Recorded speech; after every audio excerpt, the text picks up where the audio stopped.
Обвинетите кои се судат за пожарот во Пулс бараат до нив да седнат и 13-мината полицајци чие судење е закажано за 1 април.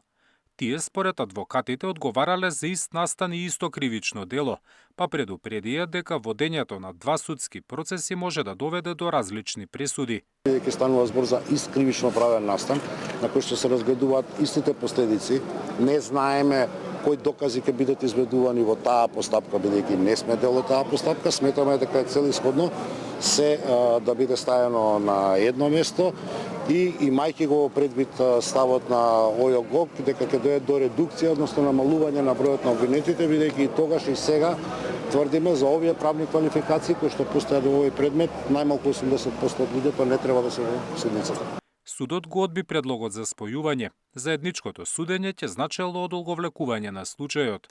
Рочиштето продолжи со сведоштва на преживеани кои биле гости во дискотеката. Според нив огнот се ширел многу брзо, се создал густ чат, а врз нив паѓале огнени капки.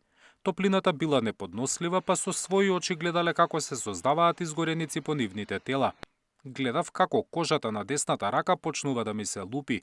Имав изгореници од 2 степен, кажа во судницата Христијан Китанов кој бил гостен во Пулс.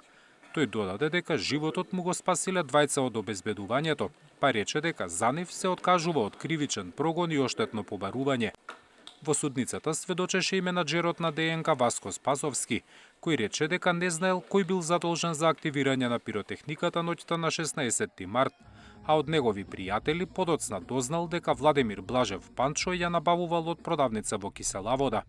Панчо беше мотор на бендот, беше шеф на бендот, договараше проби, правеше репертоар. Судењето продолжува во понеделник со распит на сведоци, но обвинителството се пожали дека дел од нив станале недостапни, па за нив побара да се испратат судски покани. Зоран Јаневски, Сител телевизија.